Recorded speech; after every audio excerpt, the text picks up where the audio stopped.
Everyone welcome to my video. अनि साथीहरू तपाईँहरू सबैजना सन्चै हुनुहुन्छ होला, आरामै हुनुहुन्छ होला। अनि हाम्रो यता चाहिँ हिजो र अस्ति 2 दिन पानी परेर चितवनको मौसम, हाम्रो यतातिरको मौसम चाहिँ एकदमै शीतल छ। आज एकछिन बिहान पनि पानी पर्यो तर एकदमै शीतल छ। हामी चितवनमा बस्नलाई त क्या गर्मी हुन्छ नि त। सो अब पानी परेर एकदम शीतल भएको छ। त्यही हो साथीहरू। अनि तपाईँहरूकोतिर चाहिँ कस्तो छ मौसम, प्लिज कमेन्ट गर्नुहोला। त्योहरू पुरा यहाँ त पानी पो जमेको रहेछ। अहिले एकछिनमा सफा गर्नु पर्ला। फेरि सफा पनि खोइ के गर्नु, अहिले फेरि पानी पर्छ कि न है। पुरा मौसमले त पानी पर्ला पर्ला जस्तो भनिरहेको छ के। साथीहरू तपाईँहरूको चाहिँ खाना पाके कि पाकेन त? म चाहिँ अब बनाउन लागेको। आज चाहिँ म चिप्ली भेन्डीको तरकारी बनाएर हजुरहरूलाई भिडियोमा राख्नेछु। भिडियो अन्तिमसम्म हेर्नुहोला। अनि मैले यसरी बोलेर बनाएको भिडियो हजुरहरूलाई कस्तो लाग्छ please like comment and share गर्नु नभुल्नुहोला। जस्तो लाग्छ त्यस्तै लेखिदिनु होला, म केही माइन्ड गर्नेवालामा छैन। अनि हजुरहरूकोतिर प्याज कस्तो भयो त? हाम्रो यसपालिको प्याजको साइज हेर्नुहोस् न, योभन्दा ठुलो छैन, यस्तै भएको छ। लसुन चाहिँ राम्रै भयो, प्याज चाहिँ यसपालि हाम्रो खासै राम्रै भएन के साथीहरू। अनि हजुरहरू कसलाई मनपर्छ त यो चिप्ली भेन्डीको तरकारी? मेरो घरमा चाहिँ अललाई नै एकदमै मिठो लाग्छ। म चाहिँ आज चिप्ली भेन्डी मात्र बनाउँछु। अनि तपाईँहरूले पनि हेर्नुहोला भिडियो अन्तिमसम्म।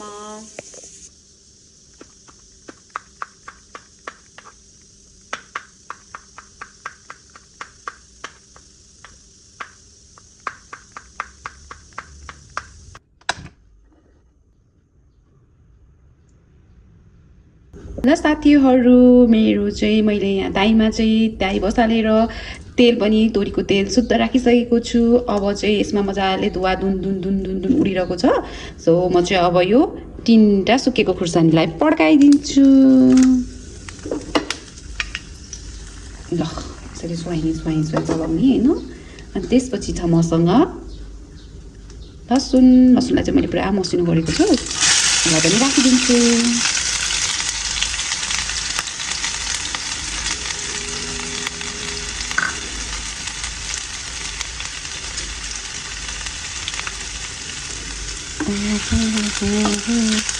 कसलाई मनपर्छ साथीहरू चिप्ली भेन्डीको तरकारी? मलाई चाहिँ एकदमै मनपर्छ हो। सानोमा चाहिँ खासै मनपर्ने थिएन, ठुलो भएपछि चाहिँ जे पनि मन पर्दो रहेछ। सानोमा म पनि धेरै कुराहरू खान्थिनँ होइन। अनि कति मामाहरूलाई चाहिँ अब लाग्छ होला नि त होइन, बच्चाहरूले यो खाएन त्यो खाएन भनेर। मेरो मम्मीले पनि कति चिन्ता गर्नुहुन्थ्यो अरे क्या, हाम्रो यो नखाने त्यो नखाने भनेर।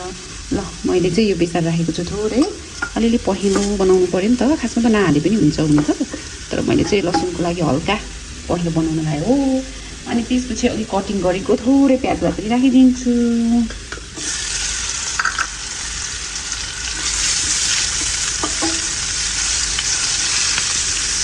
अनि म के भन्दै थिएँ अरे, मेरो मम्मीलाई पनि के कस्तो पिर लाग्थ्यो अरे कि हामीले पहिला सानोमा होइन, यो पनि नखाने त्यो पनि नखाने भन्दाखेरि अब मेरो छोरीहरूले नखाने हो कि भनेर कति पिर मान्नुहुन्थ्यो अरे।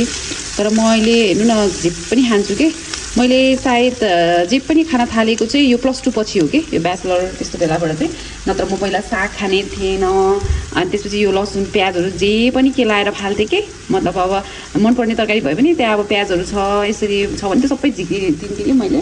अनि मम्मीले चाहिँ अहिले पनि भन्नुहुन्छ कि मेरो छोरीले चाहिँ खान्छिन्, मैले हेरेँ त मेरो छोरीले धेरै खाएको भन्नुहुन्छ कि, मतलब मजाले खाएको हो भन्नुहुन्छ कि मम्मीले। अनि हामी त अब त्यस्तै त हो नि, खोइ अब बाल्यकाल आफ्नो हुन्छ नि त होइन। त्यही हो साथीहरू। अब चाहिँ म यसमा सुकेको रे यो घरको मसला राखिदिन्छु। एकदम सिम्पल तरिकाले बनाउँछु म चिप्ली भेन्डी चाहिँ। खासै मैले यसमा त्यस्तो धेरै कुरा तामझाम गर्दिनँ। ठिक्कको अब मरमसला आफूलाई कति चाहिन्छ आवश्यक अनुसार ठुलो मसला घरको जिरा धनियाँ मिक्स गरेर बनाएको मसला राखिदिन्छु। अनि यसरी स्वाई स्वाई स्वाई स्वाई चलाइदिने। अब यसमा लगभग अब चिप्ली भेन्डी राख्ने बेला भयो। तर त्योभन्दा अगाडि चाहिँ म थोरै ठिक्कको नुन राखिदिन्छु। हाम्रो घरमा चाहिँ नुन अलिक कम खानुहुन्छ नि त, अनि त्यही भएर म त्यति धेरै राख्दिनँ, अलिक कमै राख्छु।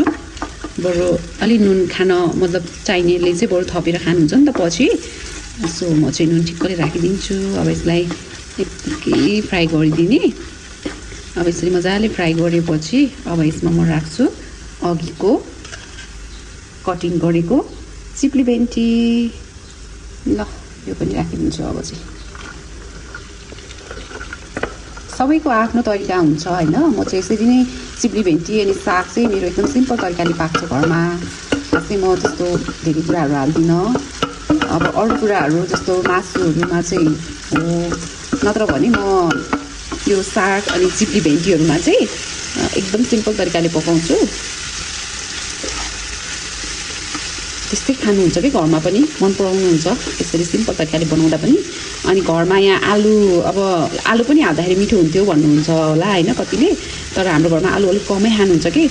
मम्मी पनि प्रेसरको बिरामी, बाबा पनि प्रेसरको बिरामी।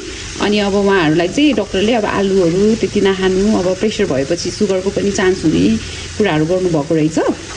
सो हाम्रो घरमा आलु रोप्दा नि रोप्दैन, अनि आलुको तरकारी खासै पाक्दा पनि पाक्दैन, एकदम रेयर के। अब मान्छे घरमा मासु मतलब मिलाएर खाइन्छ भने मिलाएर हाम्रो घरमा चाहिँ आलु महिनामा 2 चोटि हुन्छ कि त्यो पनि लाग्छ हो, त्यो पनि अब भनौँ न हैन 2 चोटि भनौँ न हैन। त्यहाँ हाम्रो घरमा चाहिँ पाक्दैन, आलु चाहिँ पाक्दैन। ल यतिकै अब यसलाई म पानी पनि राख्दिनँ, यतिकै यसलाई मजाले त्यसपछि मेरो चिप्ली अनि तरकारी रेडी हुन्छ। अब चाहिँ म यसलाई 2 मिनेट लागि यसरी छोपेर चलाइदिन्छु एकदमै सानो ग्यास गरेर। ल हेर्नुस् त यस्तो मजाले पाकिसकेको छ। अलिकति यसमा चिप्ली भेन्डीमा सागमा भनेपछि मजाले हाल्नुपर्छ कि साथीहरू हुन्छ हैन। अब ओइलहरू अलिक कमको लागि चाहिँ, तर यसमा ओइलहरू अलिक कम भयो भने चाहिँ मतलब यो मिठो टेस्ट हुँदैन अरे भन्नाले फेरि एकदम धेरै हाल्नु भन्नाले फेरि एकदम धेरै अरू बेला हाल्दैन। तर अरू बेला तरकारी बनाउँदा अलिकति बेसी हाल्दा चाहिँ अलिकति बेसी हाल्नु भयो भने चाहिँ एकदमै मिठो हुन्छ। ल हेर्नुहोस् त मिठो भयो त, हेर्दै खाउँ। ल मैले चाहिँ नुन पनि टेस्ट गरेँ, एकदम पर्फेक्ट छ, एकदम पर्फेक्ट छ, मिठो पनि देखिएको छ। हजुरलाई नजिकबाट देखिन्छ है।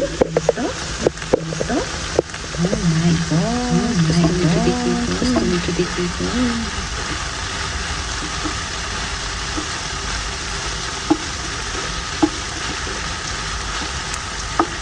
यति भइसकेपछि दाल पाकिसक्यो, चिप्ली भेन्डी भयो अनि यसमा अब लपक्क परेको टमाटरको अचार के चाहियो र हैन। भेजिटेरियन साथीहरूलाई चाहिँ एकदमै लाग्छ होला यो तरकारी लाग्दै हेर्दै खाउँछ हैन। तपाईहरुलाई एकदमै काम लाग्छ यो भिडियो चाहिँ। ओके साथीहरू भिडियो समय दिनु भएकोमा धेरै धन्यवाद। अनि